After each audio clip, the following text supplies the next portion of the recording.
the person is calling us and says that this is the thing, 1,000 rupees, you have to say yes or no immediately, otherwise the deal is cancelled.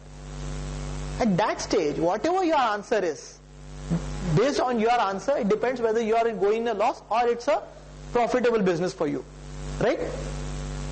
So at that stage, if you are trained your mind, if you are trained your brain as to how to reciprocate the things, how to analyze it, how to have that middle, a breathing space. See, every aspect has a breathing space. If that person is calling you and telling you that immediately you have to tell me 1,000, yes or no. Based on that thing, I'll stop the deal or cancel the deal. Or I'll give you the deal or I'll cancel the deal. At that stage, if we go into this alpha level, we are able to analyze the things as to really whether I should say yes or no. Because in every human being's life, there comes a stage wherein we commit mistakes, we go into loss. That happens because of we are not trained ourselves, we are not go into that conscious stage. Subconsciously, as I told you, everything is coming in. But whatever we have to take, that we have to decide. We have to be in the chair, driving chair. If we leave it to others, he will drive as he wants. He will take a left, he will take a right. But if we are in our chair, we will be able to analyze the things. If we concentrate on all these aspects, and if we are into that alpha stage, we will be able to take a right decision. When a child is born, he takes a breath. Okay? And when a person expires, he leaves the breath. So this stage, now I leave it. Okay? Now when the next stage, immediately I don't take. I have a breathing space. And when next stage I take, the space between that stage, the second start and the first end, that is mainly the alpha state of mind. In that stage, you are in a very relaxed mode. And in that stage, you think, because that picture stands in front of you in that few seconds. Suppose that 1,000 rupees which I said, it's a watch. Really, do I require a watch? It might be costing 10,000. That person is giving at 1,000. Do I really require that watch? Do I have the money? Even if I have the money, do I require the watch? Whether I should take it. That thing, if you are into that alpha stage, you'll be able to analyze the things. Whether you say yes or no, that again it's immaterial. Or a second thought about it, whether you are right or wrong. That again, when the deal is over, then you'll be able to know. If that works, then it's a right decision. It doesn't work, you have taken the wrong decision. That comes later. But in this prima facie, you'll be able to understand whether you can go ahead or not. The next thing about memory is whether you are able to understand the things. Because there are many things which we can visualize. Visualize is a very important aspect into memory.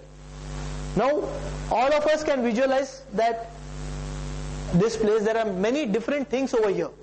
But if I tell you that look at here over 5 minutes and then write it down, what are the things? Are we all able to write all the things? No. The reason behind it, we have not trained for it. If we had trained, then you can definitely write all the things. The reason behind, you have trained yourself as to how to remember all those things. What are the things and how to remember all those things. Now, in an untrained manner, you don't know. You just go on seeing as usual because you are not being told how to do it.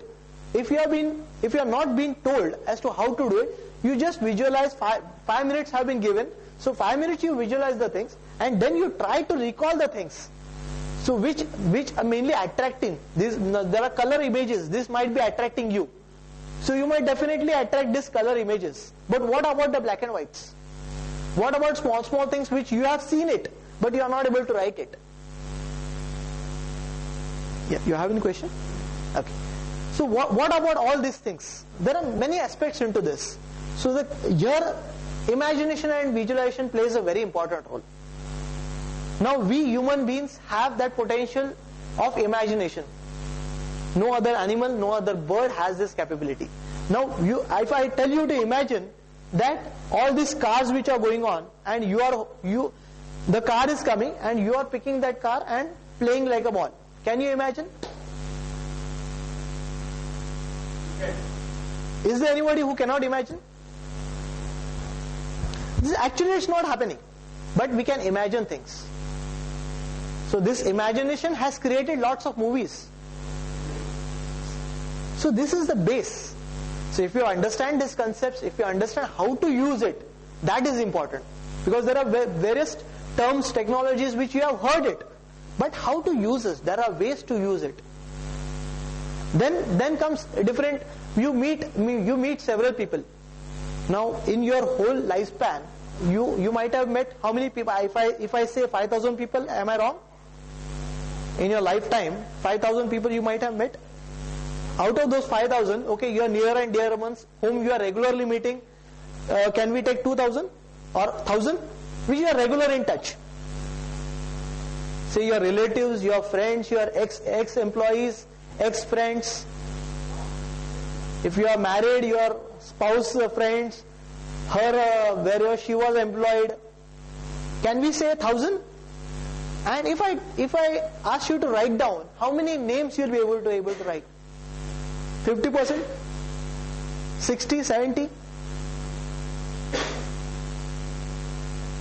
See, what happens? Does this happen after 6 months or 7 months? Somebody comes, I know him. I cannot recall his name. His face, I am able to recall his face. Sometimes happened that I've seen him, but I don't know.